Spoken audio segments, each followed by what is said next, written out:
Okay, so another way that food service is different from retail, keep in mind that every time you sell into a food service operator, they are literally changing their menu to use your product. So if you have a core item in their menu, whether that's a chicken sandwich or a ranch dressing or their burger or their milkshake, if you have an out of stock in supply chain, eventually you will affect their menu and they're going to have to change their menu because they can't get your product. Welcome to the Startup CPG podcast. I'm your host, Jessie Freitag. Today is our 5th episode in the First Hire series, where we've so far covered making first hires in marketing, finance, operations, and retail sales. Now we get to cover food service sales. Here to help us learn more about first hires in food service sales is Jenna Cameron. Jenna is currently the sales lead at Simulate and has years of experience in food service sales for growing brands. Listen in as Jenna answers when to hire help in food service sales and how full-time employees, consultants, and brokers can all fit into the picture, how food service sales differs from retail sales, key attributes of a successful food service sales employee, why it's important to focus within this food service channel, how to set up a first hire in food service sales for success, great shows and resources for your food service sales hire, and more. And stay tuned at the end for a bonus segment today featuring Startup CPG Shelfie Award winner For Good Granola. Jenna and I will share our reviews mid-episode, and then at the end of the episode, you can catch a mini interview with For Good Granola's founder, Kiley, to learn more. Hi, Jenna. Welcome to the show today. How are you? Hey, Jessie. I am doing great. Thank you so much for having me. Yeah, absolutely. I'm so excited to have you here to talk about food service sales and first hires. And, our regular listeners know we've done some other episodes about first hires in marketing and, retail sales and operations. And so I'm so glad to have you to shine some light on the food service channel. And food service we just did a webinar actually yesterday of our recording date with Startup CPG on food service sales, and it was very popular. Lots of questions from our community. So yeah, just really glad to have you here. And wondering if you could start us off by just telling us a little bit about yourself, what you do, and like your career path within food service sales. Yeah, absolutely. First of all, I'm really excited to talk about food service. Just because it's what I do on a day-to-day, and I feel like it is such a beast of a channel that it's really fun for me to get into kind of like the nitty-gritty details. Just because there are so many areas of food service, it's essentially like where you go to eat outside the home from the moment that you're born until the moment you die, right? So it could be a hospital or a school or a restaurant or, really anything in between. So I'm excited to talk more about that. But just to give you a little bit on my background, I have been in the plant-based startup space for the past more than 8 years. And just being involved in that space, it's so fun. It's grown so quickly over the past even, 5 years, let's just say. And I started in that space back in 2013, actually. I was living in Minnesota at the time, which is where I'm from. And I started a brand ambassador position with Just, formerly Hampton Creek at the time. And, I was really managing all of our retail stores in one little area in Minnesota. So working with Whole Foods and doing demos, using the Just mayo, in different salads and putting it on bread and stuff like that. So that was my first foray into startup land. And then I moved to San Francisco in 2014 to work full time for Just. And I was with them for a long time through lots of growth, lots of change. I was with them for about 6 years and was really able to touch many areas of the company and wear a lot of hats, as is the case for startups. But I worked in retail. I managed our brand ambassador team. We called them the Creekers, and there were tons of them at the height of the program. And then I jumped into operations briefly, and then jumped into food service and really helped us build out that channel. And like I said, I was with Just for a long time, so I was able to build up a really good group of customers and partners in the space. After that, I kind of shifted gears and was with Wild Earth for about a year and a half. And Wild Earth was a great journey. Wild Earth is the high protein plant-based dog food company started by Ryan Bethencourt. They were on Shark Tank as well. that was not food service focused, but I learned a ton. Learning the pet food space versus people food was really interesting and insightful. And then Wild Earth was also at first only direct to consumer. So I was able to learn all the things that I learned at Just kind of IRL and shifted them online. So I built a brand ambassador program online on Instagram. I worked with Amazon.com and Chewy.com. Launched us in India, which was really fun, and then worked with all of our retail pet stores. And then after Wild Earth, I managed food service sales at Alpha, and Alpha does pretty much everything under the sun plant-based. They do breakfast burritos, all-day burritos, breakfast sandwiches, chicken nuggets, beefy crumbles, pot pies. So they have a massive portfolio of about 30 items. And many of those were stocked at Dot, which is a big food service redistributor. And so I worked for Alpha, just managing food service for about 2 years.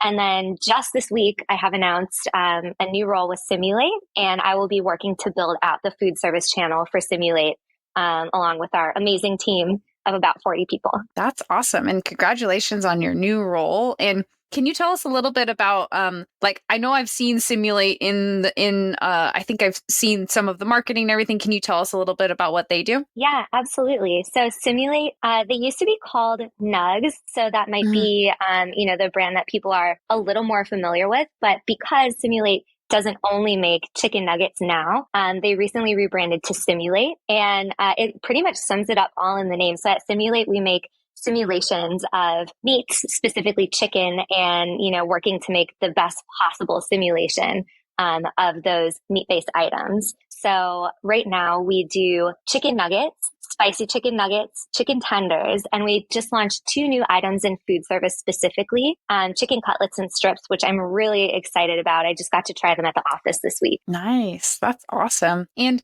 I wanted to kind of help us set the stage so we'll be talking about hiring your first food service salesperson, and you've been in that role before. And I'm wondering, to start us off, if you can kind of, set up some of the terms or some of the, key things that you're going to be referencing and talking about the food service channel. You mentioned that you've got hospitals and colleges, and I'm curious if there's other terms that would be helpful to kind of define up front that may be different for the food service channel before we dive in. Yeah, absolutely. So there are a lot of terms in food service, as there are in, any channel. But for the most part, the way that I look at food service, it's a massive bucket of opportunity, which makes it really fun, because when you're trying to sell in food service, you can go in a ton of different directions. So what I'll be doing at Simulate, and what I would suggest brands do in general, is try to be more focused, because if you try to be everywhere all at once, you're just going to be too maxed out.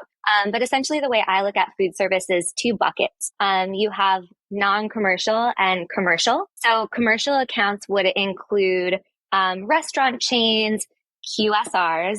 QSR is a quick service restaurant. So that could be anything from McDonald's, Burger King, Del Taco, down to, smaller regional chains, like Modern Market or Lemonade. So QSR is, all within that huge bucket. And then that falls under commercial. And then non-commercial accounts, that includes pretty much everything other than a restaurant that you would go to. So if you're eating food at a college or a university, a K through 12 school, a hospital, a correctional facility, a theme park, that's kind of how I look at it, is commercial and non-commercial. And then within those buckets, you have all kinds of different areas of food service.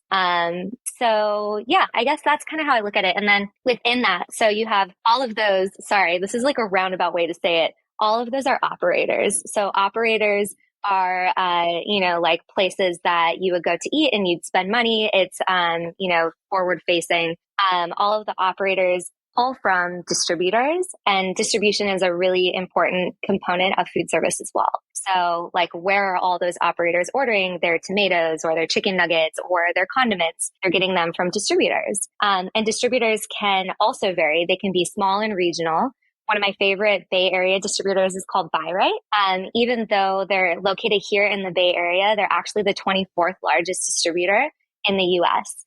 They have a really great local following, and they have everything from, like high-end cheeses to tons of plant-based products, like Impossible, and hopefully Simulate soon. But yeah, so then you also have distributors that they can range from small to very big, like Cisco or US Foods, which you've probably heard of. And then another layer. So how do we get all of these products transported in trucks all over the country? You also have redistribution as well. So I mentioned Dot Foods earlier. Dot Foods is also a massive redistributor.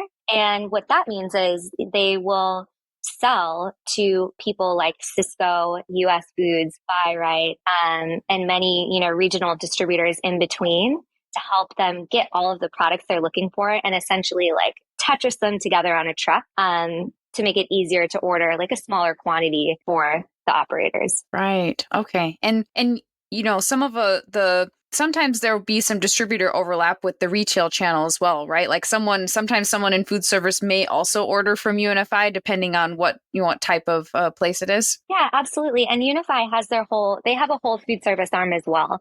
So a lot of the operators I've worked with in the past, of course, everybody will have a preferred distributor based on location, their relationship, product availability, variety, that kind of thing. But yeah, UNFI, even though they're super well known in retail, they stock for Whole Foods and tons of massive retailers. They also have a whole food service business.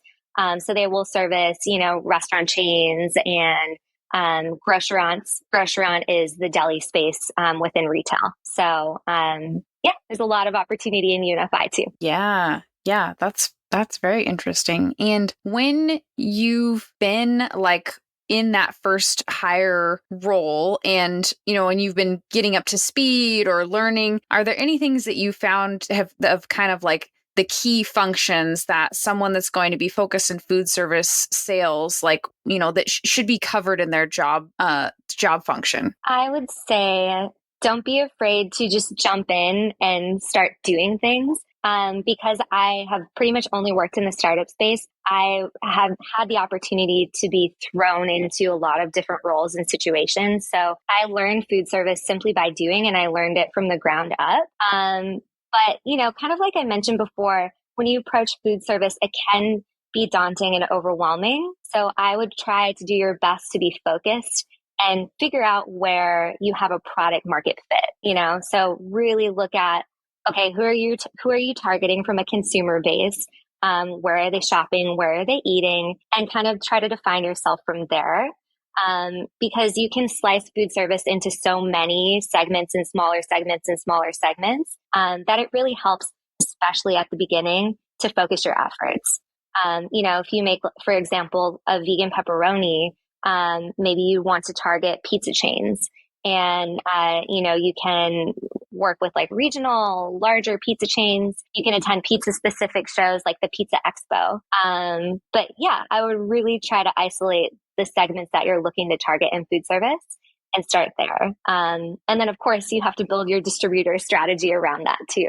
Right. So what does it kind of look? I know it's always a hard question of like, what does it look like day to day? Because every day probably looks a little different, but I'm curious, like, how could you kind of describe some of the different buckets or pieces of a day that either for yourself or that, when you've been in that like first hire role, like what does a day look like? Yeah, absolutely. I'll just use Justin as an example because I have, a lot of time and experience to pull from. But at Just, we found that one of our top segments was the college university segment. And so that was, they were really some of our first food service customers. We got into tons of the self-operated colleges and universities. And self-operated just means that they control their purchasing decisions in dining. They don't work with like an Aramark or a Sodexo or, Compass Group. So we really were able to break into that segment and build advocates kind of all over the country. So getting into a lot of the California schools, getting into a lot of the like Ivy Leagues and the Big Tens, and just targeting that segment specifically. We worked with tons of college campus ambassadors that were huge advocates for the brand. That was a really fun part of my role too, was, working directly with them and kind of making advocates out of those like college students who are already super mission aligned. Yeah. Okay. And like what percentage of time would you kind of allocate to the different functions of like cold outreach versus like nurturing leads that you have versus managing accounts that you've landed versus distributor relationships? Kind of curious about that breakdown. Yeah, absolutely. So I think a lot of it at first is building out your leads and your pipeline, and then sort of funneling down into the segments that you want to focus on. But generally, I would do cold outreach all the time. I still do outreach all the time. It's great if you can get in, at least 10, let's just say 10 cold emails slash phone calls every day. And then it helps if you're able to track your activity in a CRM, or at least if you're just starting out, a spreadsheet so you can log your interaction. And I usually, when you're building out a pipeline, you want to have a lot of leads coming in and then a narrower funnel.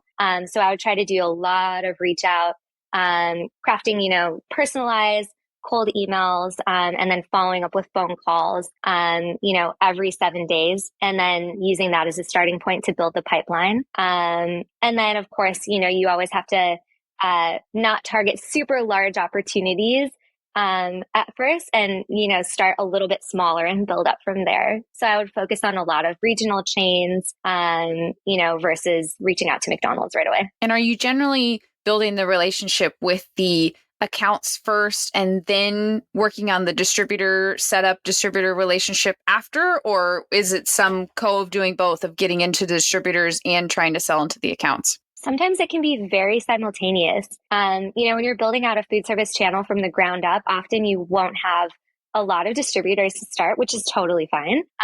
So you always have to develop that push and pull strategy. If you're going to be approaching like a Google or a Facebook or a LinkedIn, and they don't have anywhere to order your product from, that's going to be a problem. So I would usually try to focus on a number of operators in a specific region and align them around a strategic distributor. So just using Buy Right as an example, being in the space for the past almost 10 years, I have an idea of who their customers are. So I would strategically, target those end operators. And then once I have enough demand built up, approach Buy Right and try to set up a program with them, get in to meet with their sales team, get the item open coded, and then make it much easier for other accounts to order it in the future. And the great thing about food services is once you build those relationships, you can kind of carry them with you throughout your career. And, just like anything, everybody knows everybody. It's a really fun space to be in, and you get to talk about food and eat food all the time, which is like one of my favorite parts.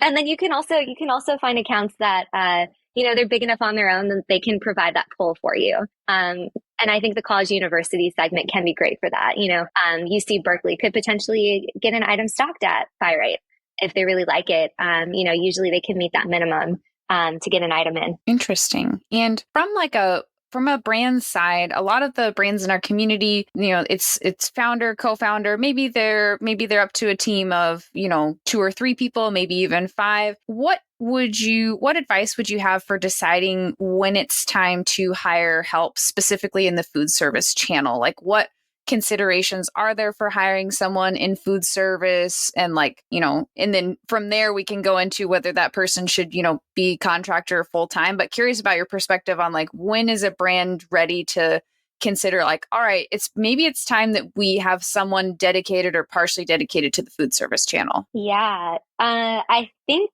there are a lot of factors that go into that. Specifically, do you have the food service packaging? Are you really focusing on food service, like bigger bulk sizes, et cetera? So once you can build up to that point, I think is step one. Do you have 10-pound cases of your product available and ready to sell? Great. And then I believe you can really start with a smaller team, maybe even 1 or 2 people when you're first building everything out, because you do need a bit of time to create that initial funnel and pipeline. I think it can get overwhelming when you start to see traction and you build up those customers. One person's not necessarily going to have the bandwidth to manage 100 customers all at once. And I've seen a lot of brands go in different routes once they get to that area of, hey, food service is making up a majority or a good percentage of our sales. In the past, I've noticed a lot of brands either going the broker model right away or hiring internally right away. I actually think sort of a hybrid model is the sweet spot, where you have a team of brokers, whether they're smaller, more regional to start, and then national. And then, still a small internal team. I think it really helps to have an internal team supporting the brokers so that they get, the right training. They have access to samples. They're always presenting the product and the brand in the right way. So yeah, I think kind of doing both at first can help. Yeah. If you have hired someone for, more retail focused sales, is that something that can they do, some food service to kind of start to grow it out and then you hire someone full time, or is it best to kind of have it separated out because it's such a different channel? Curious about your thoughts on someone trying to kind of multitask between channels. I think it's doable, but I would suggest having someone focusing exclusively on food service to build it out. I think you can dabble a little bit in both worlds, especially early on. But as the channel grows, it's hopefully going to need its own dedicated channel manager, just because it's such a different customer set. The distribution models are totally different. And it can get a little overwhelming and confusing if you're trying to do both simultaneously. I think, maybe 20 to 25%. If you say you're focusing exclusively on retail and your food service business is very small, you could still manage it if it's only 20 to 25% of your time. But once it starts getting significantly higher than that, I think that's probably a good indication that you need somebody dedicated to food service. Right. And you mentioned food service packaging, and I may get these terms wrong, but there's also different components of, you may have bulk packaging for is it back of house, food service? And then you may use your regular retail packaging for other places, if you're in the student store at a university or something, right? Is that the difference in packaging that you're talking about? Oh, yeah, absolutely. I'm glad you brought that up. So in food service, obviously restaurants are using bigger quantities and they're ordering things in bulk. So it helps to have larger pack sizes for them to be able to use, both from, labor savings perspective. Nobody wants to be opening retail bag after retail bag after retail bag. And it's also a cost savings. So food service, bulk cases, while they are more expensive than a retail pack, you have significantly more product and, ideally will last your customer much longer than a retail bag. You also save money. I have your granola that you gave me, which I'm really excited to try. But you can see amazing. I'm so excited to try it. But you can see this is definitely a retail pack.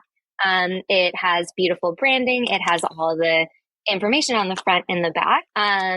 This is something that a consumer would buy off the shelf, but a food service pack is super different. I wish I had one here. It's a large box and the outer box is going to be labeled and you'll have your G10 and your UPC and your barcode on the outer case. But then inside, you're going to have smaller, probably not labeled inner pack sizes that are, much more cost effective to make, but they don't necessarily look pretty.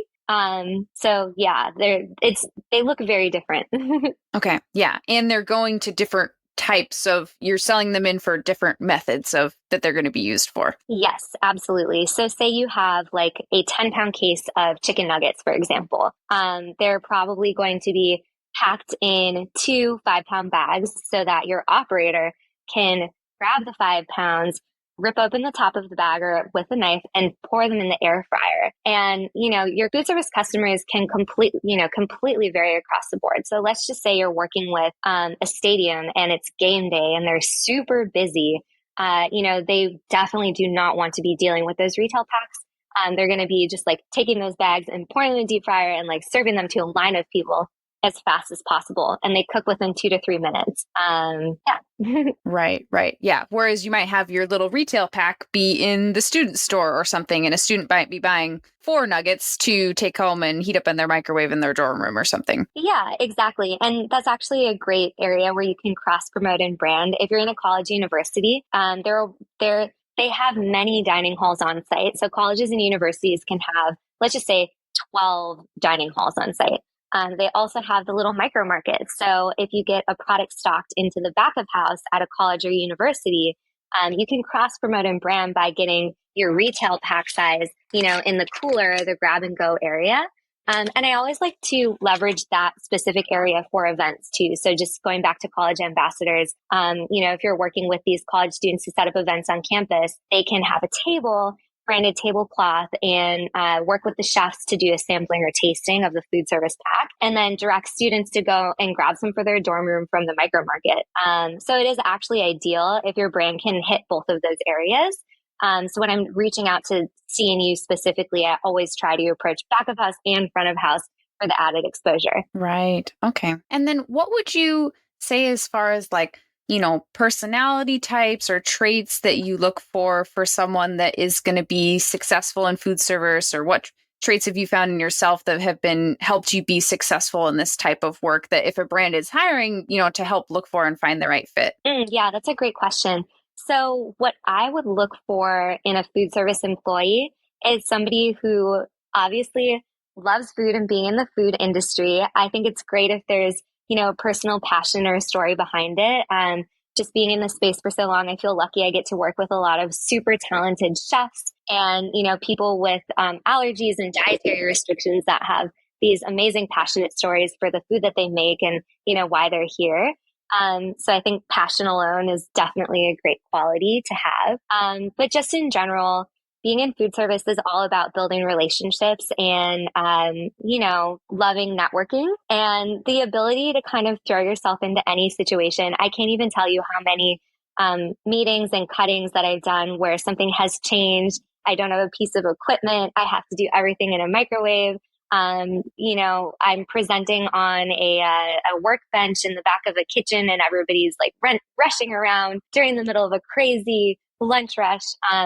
So just, being able to be flexible and walk into any room or meeting with a smile on your face, adaptability, I guess. Yeah, that makes sense. And do you think for emerging brands, does it make sense to try to hire someone that has food service experience? Can you maybe afford that person? Or is it a role that someone can learn? Like, I'm kind of curious about that perspective of hiring someone with specific experience in that niche. Yeah, I feel like there are a ton of different ways to go about that. You could hire a dedicated food service person to really come in and build out the channel for you. If you're not quite to that level and your food service business is extremely limited and, you're looking more for a strategist, you could work with your internal team and perhaps hire a consultant to help you get to that next level. There are tons of food service consultants out there.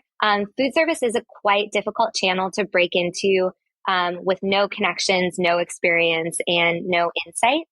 Because, as I mentioned, there's so many layers to it. From the pack sizes to the distribution to navigating your pricing and where you want to set your list price at. So I would recommend for a brand starting out, if you don't want to bring in someone internal, maybe reach out to a consultant and bring them in for a 6-month contract or a year-long contract, something like that. Because if you're doing it all on your own, your wheels are going to be spinning and it's going to take you a lot longer. Yeah, that's very helpful. Yeah, I definitely want to dig into that kind of using outside help, but I do also want to take a break and have us talk about For Good Granola, which you got your pack and you so yeah, and I had mine earlier, so I'm just gonna give my feedback. So yeah, but would love for you to try it if you haven't tasted it yet. I was going to eat it for breakfast today, but I just had a very crazy meeting day and I haven't gotten around to it. But so far, I like the sound of the ingredients. It says nuts, groats, seeds, and tart cherries. No oat granola. This is right up my alley, and I'll probably have it with some oat milk. Yeah, perfect. Yeah. And so, yeah, For Good Granola won our Shelfie Awards. This year was one of our winners. And so you can also stay tuned. Listeners can stay tuned at the end of this episode. There will be a little mini interview with founder Kiley. So, wanted to kind of give you all a little quick plug for that. And Jenna and I both got to, both are getting to try it this week. So that's super fun. Yeah, I can't wait. So yeah, keep me posted on what you think.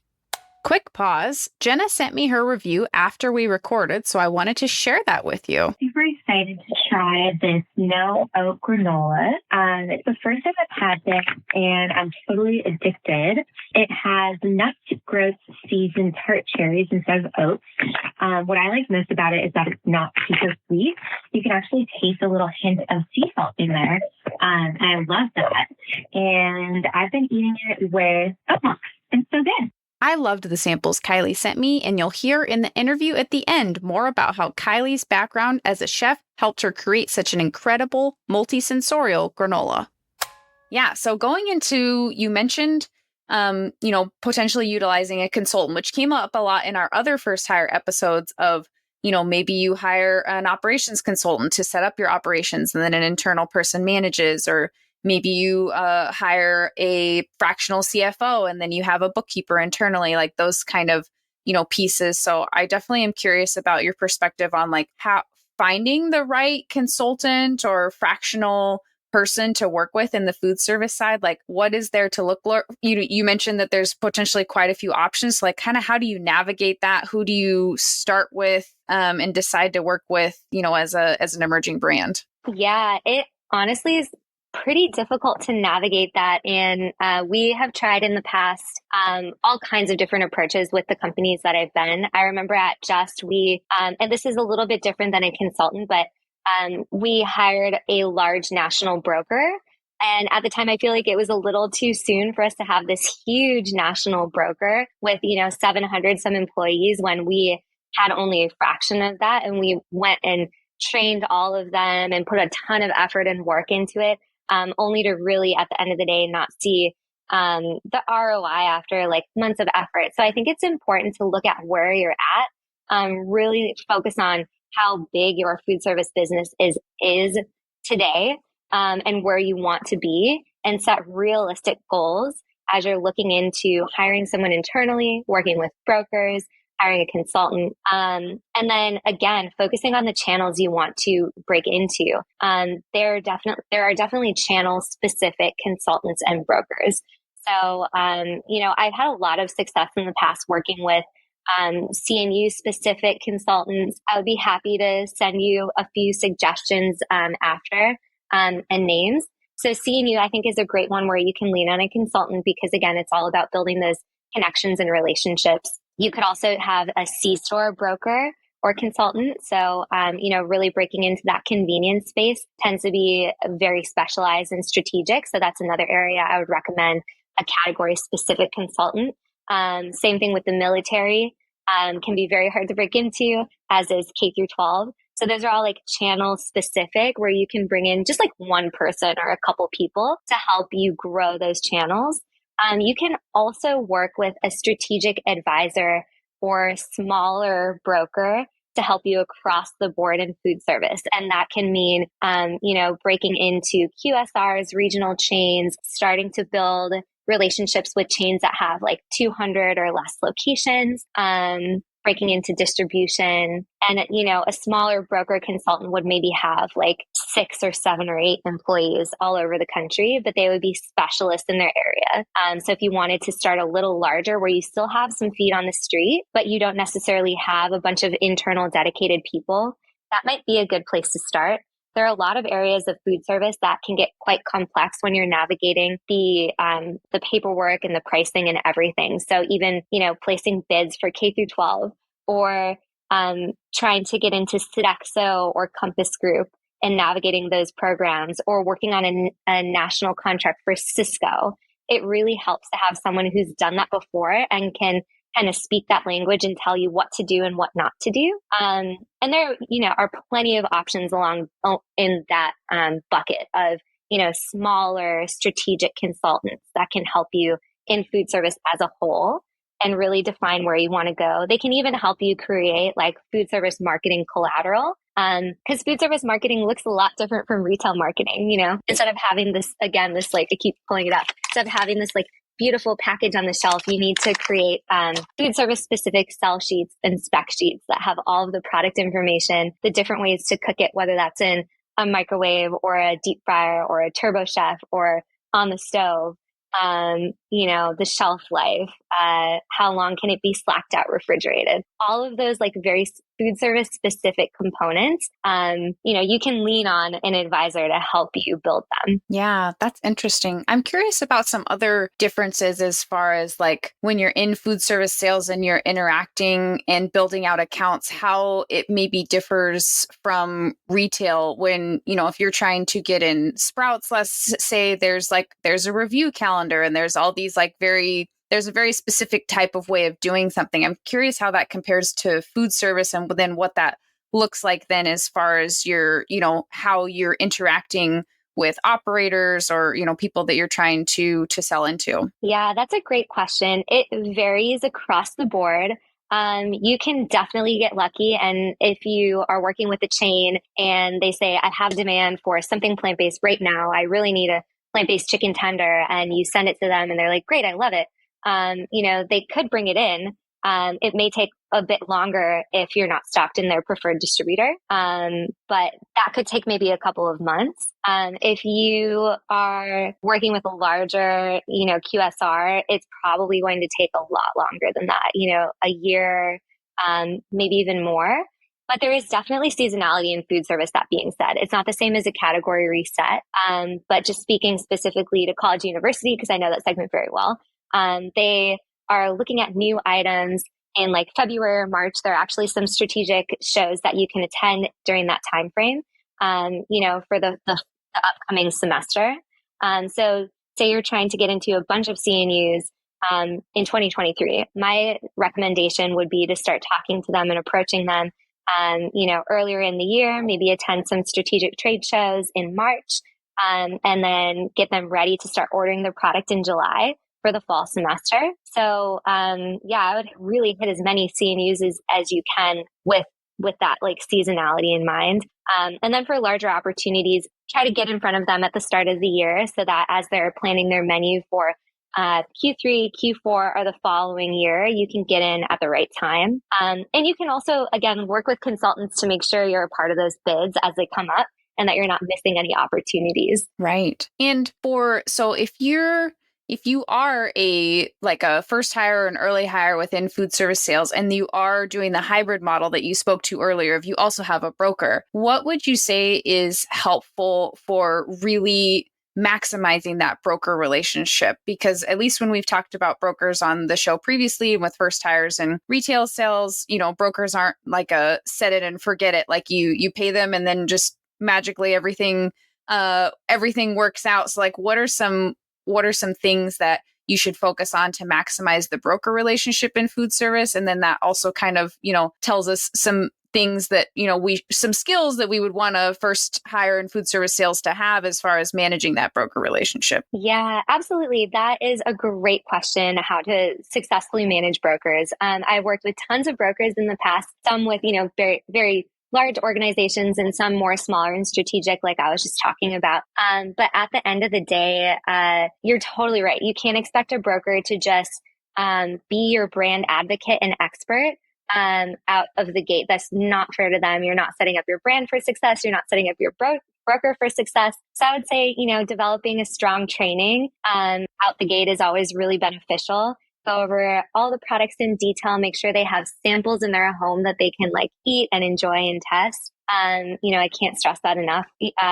For me, I want my brokers to try everything, and I want them to be able to try it in different recipes and different applications and really get their hands on the product.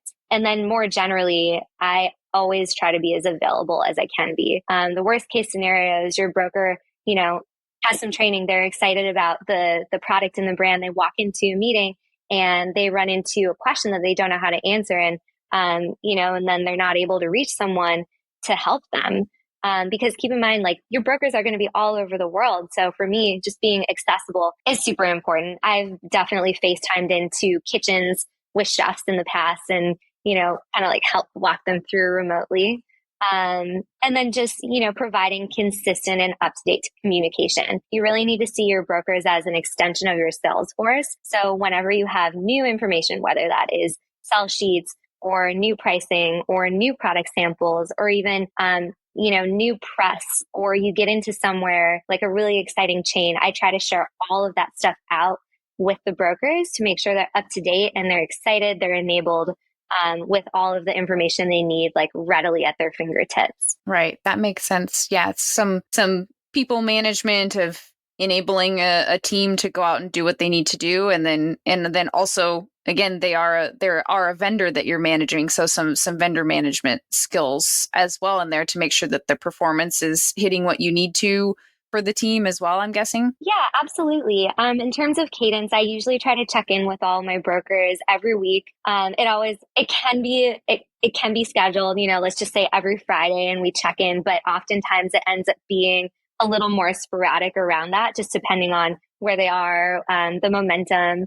And then usually we'll try to have a more planned and strategic quarterly update and check-in with the broader team, just to share any updated company goals, talk about new products, what's working, what's not working, and really have more of an open forum. And then just as an aside, I love doing trade shows with my brokers just because it's a great opportunity to get face time with the brand and, really learn how to sell the product in person to actual buyers. So the more you can get out there and be in person with your team, whether it's customer cuttings or at shows, definitely would recommend that too. Yeah. Is there I suppose it depends on the area that you're focusing on, but is there a certain number of shows that you would kind of expect someone working in food service sales to be going to a year, to be out there, or going to shows with a broker?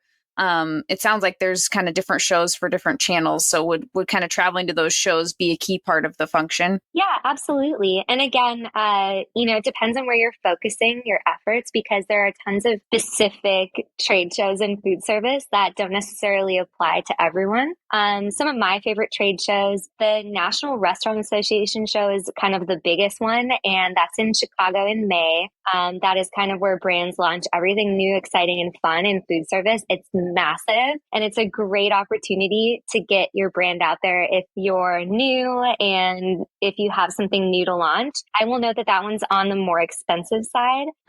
So, if you want to start smaller and build up to that in a couple of years, great. I also love the Dot Food Show.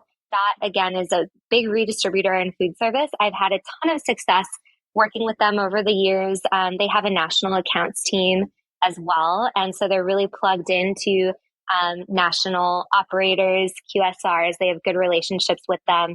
And they work with tons of distributors. So that is a really good selling show, in my opinion.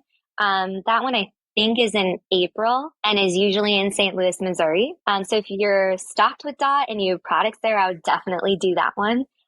Again, really good ROI and selling show. And then the other show that I love, because college university is one of my favorite segments, would be the NACUF show. And NACUF is the National Association for Colleges and Universities in Food Service. They have a handful of regional shows that are in March, and you can pick those depending on the regions you're stocked in, the regions you're trying to target. But then they also have a really good national show in July. And the NACUF show is all colleges and universities. You have access to all of their members and attendees. So you get a really good leads list of like thousands of people. And then the cool thing about NACUFs is a lot of those colleges and universities are independent, and they are always doing really interesting things with their dining. They've got amazing chefs at CNU. So it's a really good network of like foodies, and you can definitely make lifelong connections at the NACUF show. So I would for sure recommend that one too. And then there are tons of, distributor specific shows, Cisco shows, US food shows, the Unipro show. Unipro is a huge buying group in food service. They have two shows. One's at the start of the year and one's towards the end in September. That one is a great one if you're a Unipro member. I would probably do one or the other. And off the top of my head, those are my favorite. You also at Expo East and West, there are definitely food service leads there too. So a lot of customers will go, especially if they're located near that area. So a lot of chains based in California go to Expo West. A lot of CNUs go to Expo West. So I've always really liked that one, even though it is a more retail specific show. Everyone goes, and it's so fun and it's massive. Yeah, that's great. And what have you found to be helpful as far as support you receive from the brand that you're at when working in food service sales? We mentioned, maybe if you're hiring someone in food service, it'd be good to have your packaging sorted out. You're going to need some, sales materials, but like what helps you be successful in your role that as a brand is thinking about hiring this first person, or they do hire their first person? how can they make sure that they're setting that person up for success? Honestly, I think if the brand is flexible and excited about food service, ready to learn and, dedicate resources to the channel, that's a great starting point.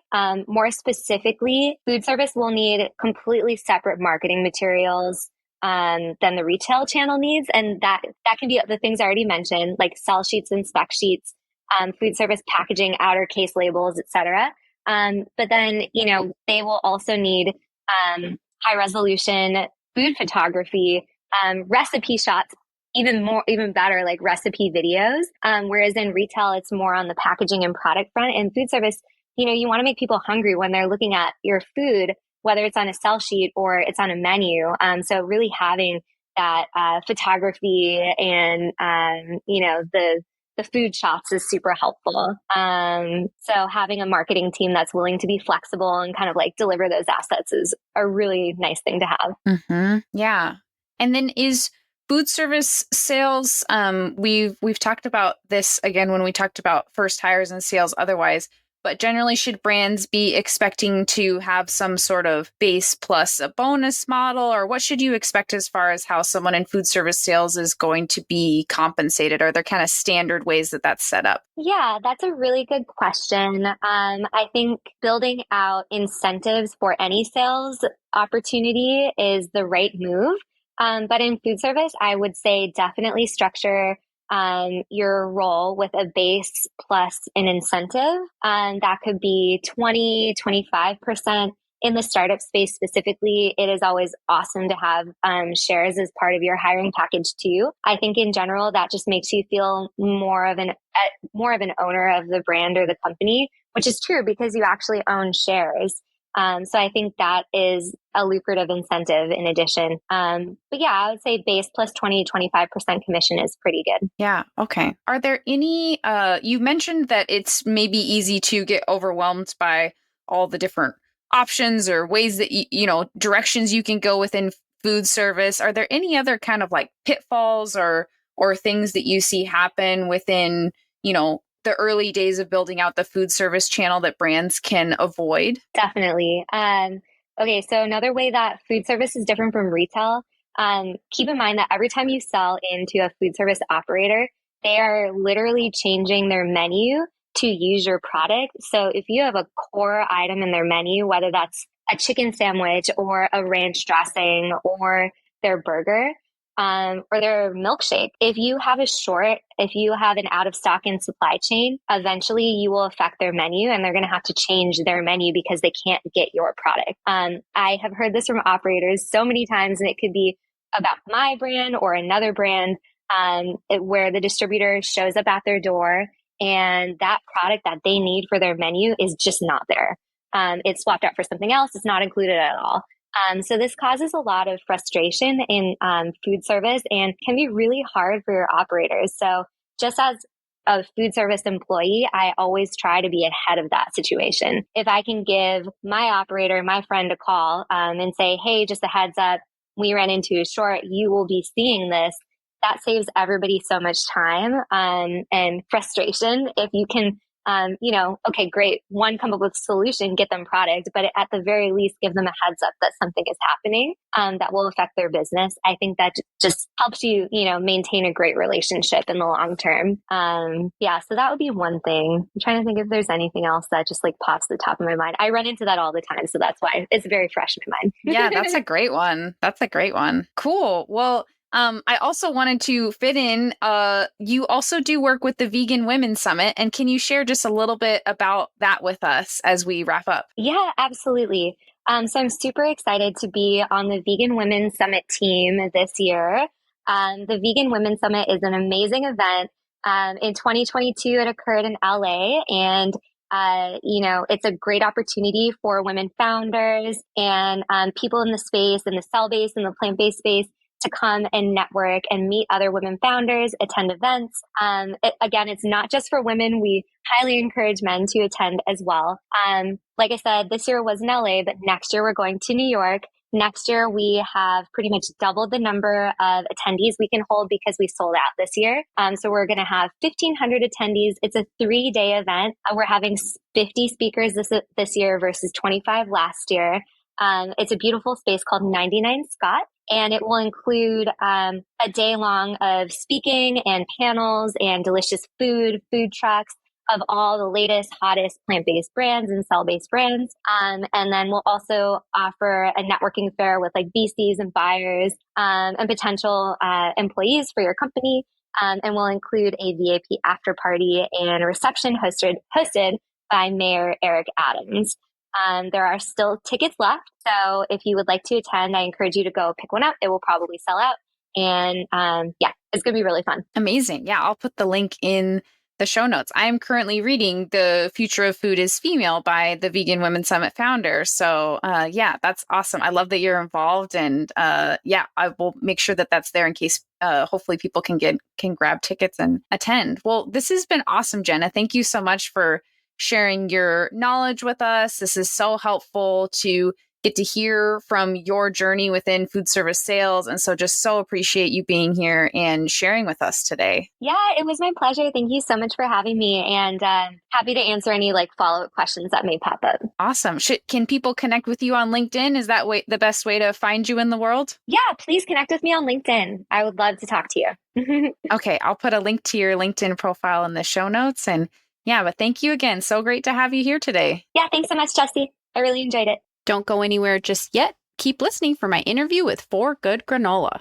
Hi, Kiley. Welcome to the show today. How are you? I'm awesome. Thanks for having me, Jessie. Yeah, so glad to have you here. As I let you know before we pressed play, I have been snacking on your granola all day. I love the cranberry spice. Oh my gosh.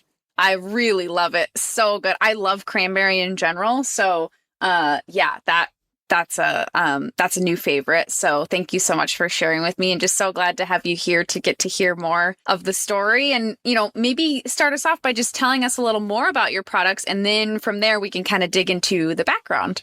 Sure. Yeah. So at For Good Granola, we make a flavor forward, no oat buckwheat granola. So no oats. We completely swap the oats out. The foundation of all of our 4 flavors is buckwheat, which we shorten as groats, the whole seed of a buckwheat plant. So when buckwheat groats are slowly toasted, they take on this awesome crunch and a really nice nutty flavor. And as I said, flavor forward. So I'm a chef by trade. Flavor's super important to me, as is the mouthfeel, the aroma, everything that kind of plays a role. So we're super intentional about the ingredients we include, understanding kind of flavor affinities and how they all work together. And yeah, cranberry spice is one of, I love all my children equally, but I think one of those unexpected. So, when we say cranberry spice, our spice components are really more of a chai spice than a pumpkin spice, right? So you're going to get cardamom, some anise, some star anise in there, real nice kind of bright cranberry seeds. Yeah, glad you like it. Yeah, it's really amazing. I can't wait to keep eating it. But that probably doesn't sound good on the microphone. But would love to hear kind of the story. It's awesome that you're a chef by trade. So tell us how you went, started your company. Like, what did that look like? How I went rogue. Yeah. I feel, there's so many people, I think, as I learn more and more about this kind of unique niche of emerging brands who started in the kitchen, whether as a true chef or just an awesome baker or whatever it is, and had a great idea. I'm one of those pandemic stories, as there's a lot of us out there. During the pandemic, I had to take a step back from the kitchen.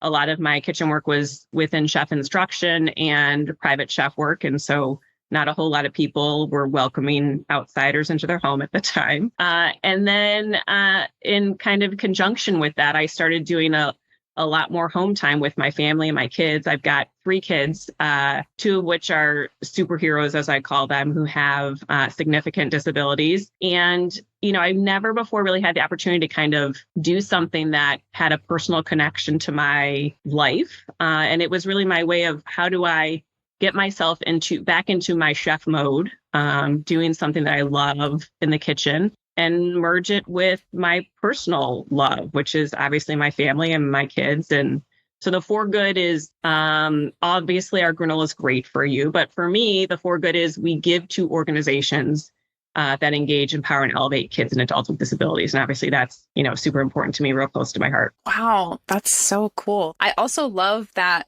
you're using buckwheat. I think buckwheat is such an interesting ingredient. It's such a cool crop. I grew up on a farm, so I'm very interested in ingredients and crops. And I just think buckwheat's so interesting. And as a gluten-free, generally gluten-free house, because my husband has celiac, having your product be gluten-free and highlighting an ingredient like buckwheat, that's so cool. I love seeing that as well. Yeah. Yeah. So, as I had kind of mentioned, flavor, texture, super important to me. Buckwheat is a very interesting ingredient on many levels, right? So glycemic scale is super important to a lot of people who practice a gluten-free diet, whether that's due to celiac or other reasons. It's low on the buckwheat as a general rule is low on the glycemic scale at about a 35 compared to 50 for oats. So a lot of people do a little bit better with buckwheat than they do with oats in general. It's a sustainable crop, obviously. There's a lot of awesome things to say about buckwheat from a farming perspective relative to it's a pretty hardy crop. There isn't a need for a lot of fertilizers, pesticides, those kind of things. And it basically regenerates the soil, right? Adds a lot of energy back into the soil, a lot of nutrients back into the soil. So it's a no-brainer from just a smart ingredient to use. But again, when you add a certain level of dry heat to it, it just brings a whole new level of flavor out and gives you that real satiating kind of texture too. So people pick up on the almonds as the primary nut in our granola, but they're like, what's that other nut? And it's the buckwheat. Mm-hmm. Yeah, that's so interesting. I'm also curious about, I've got your beautiful packaging here next to me, and what it was like, especially with your background as a chef where you're generally making food for people and they're eating it right away. And now you're making something that is getting packaged up and someone's going to consume it later. What was that process like for you to get it into the packaging that it's into today? And yeah, how did that work? Yeah. And it's the very common thing of the packaging is printed, it arrives, you open up the box, you get to look at it for the first time, and then you're like, oh, I should have put this on the pack. But it is an interesting question. I was just having this conversation yesterday because I also during we self-manufacture our granola. So even during that process, people talk about, hey, we'd love to see what you're doing in the kitchen. What's it looking like when you're in production? And that's really hard for me as a chef. I'm so used to having the final product in its visual form within how it's supposed to be served, right? So that idea of just showing granola is a little bit more difficult to me. I really wanted to be eye-catching, right? We eat with our eyes first. Flavor is super important. You look at, as I'm looking across my computer at my packaging right now, you look at smoky pineapple and you see that color. It should be inviting. It should be welcoming. It should be warm. All those kind of aromas and visuals that we want people to see when they see a wonderful plate of food in front of them. So color was super important for us. Yeah, that's amazing. And now that you bring that up, that makes so much sense because it definitely... That was one of the first things I noticed was the visual component, that it just visually, I was like, this looks really attractive. And granola isn't always a super attractive thing to eat, right? It varies in what it looks like, but you have different colors and flavors and textures. And so it looks incredible before you eat it. You get excited, or at least for me, I'm like, oh, I'm excited to eat this granola. It's not I got to put granola on my yogurt kind of thing. This is oh, I'm super excited to eat this because your eyes are like, oh, that looks tasty. And it was real hard. We went back and forth quite a bit in terms of, do we do the window on our packaging versus doing a picture of the actual finished product. You see a lot more packaging options on the shelf that have an actual photograph of the product. And for us, we just wanted you to be able to see the real thing. I think both avenues are awesome. But for some reason, I was drawn to, I need to see it in that window. I want to see, what am I getting into as soon as I open that bag? Mm-hmm. Yeah, I really like that. And at what point did you find Startup CPG? How did you find Startup CPG? Yeah, crazy. Well, and so now I've been screaming it from the rooftops to everyone. I just saw the email that came across that you guys were starting a beauty channel. And I was like, oh my gosh, all these people I've gone through accelerator programs in that have I've got to send it out. I've got to send it out. I came across Startup CPG when I was taking part on a Naturally Chicago webinar. Someone had asked a question in terms of a good resource for collaboration with kind of fellow startup, brands. And as soon as I got off that webinar, I did a quick Google and found you. And I, you had made that comment like, let's close a bunch of our windows before we get started. And ironically enough, yeah, Slack's always up. Startup CPG Slack, always, right? I've got a handful of channels I always go to. And the crazy thing was there were, I just signed up for another one before I jumped on our call, focusing on couponing and rebates that you guys have coming up. It's like you read my mind every time. I know I've got to learn more. So it's awesome. I love that. I'm so glad that you found the group. I know I was so glad when I found Startup CPG when I did, which has been like a year and probably almost 2 years ago. But yeah, I love hearing how people find the group, and thanks for sharing the word about it to other people as well. Yeah. It's so cool. We're so glad to have you in the group. Thank you. And so what's top of mind for you going into 2023? Like, what are you thinking about? And then what should we as consumers be looking out for and start getting excited about? Yeah. So inward, I formally took a sabbatical from my chef work about 4 months ago. I started. So I'm going to continue on that sabbatical, really spend a lot more time building out kind of our roadmap for growth. Right now, we're focusing on the Chicago area, and that will continue. We'll continue with feet on the street, talking to buyers, retailers, continue our conversation with consumers, which has just been huge for us. A lot of major metro areas, including Chicago, have some awesome farmers markets. And it's really where we started about 1.5 years ago. And we've been super fortunate to continue communication with those customers. And it's real-time market research. So we'll keep at it until we feel like we haven't learned anything else. And that won't ever happen. In terms of outward, what that means. So one of the biggest struggles of a chef starting a product is they want to be in the kitchen all the time, right? Like if I could create a new granola flavor every day, I would be in my glory, but you can't do that. So I'm excited about tackling a couple on the list to bring some new limited release flavors to the market next year. Working on some that fit within maybe the curry space a little bit, bringing in some more gingery flavors. So we'll see what happens with that, but excited to get back and do flavor exploration on that one. Yeah. Oh, I'm super excited to see what you come out with. I'm also curious if there's any like stories that you have from your journey so far that like really stick with you. It could be a win. It could be anything that's kind of sticking with you or keeping you going in this so far. Yeah. Probably a lot of stories. My more recent one, which was super crazy. I have a customer who found me early on when we started, when I was still in that old school kind of craft bag packaging. And smoky pineapple is one of our flavors. I say it's kind of a crazy fan base favorite. He is notoriously always floating around the farmers markets that I'm at, is like president fan club of smoky pineapple. And he is actually right now on an excursion across Asia. And super cool, as he's doing all his exploration with some smoky pineapple in hand and sending me pictures of it. It's awesome to see your product go that far, right? It's great to see it on the retail shelf, right? You get on your wish list retailer and you get to go shop in that market and see it. It's awesome. But to see actually someone who's consuming it and loves it so much that they're throwing it in their backpack as they're heading across Asia is so cool.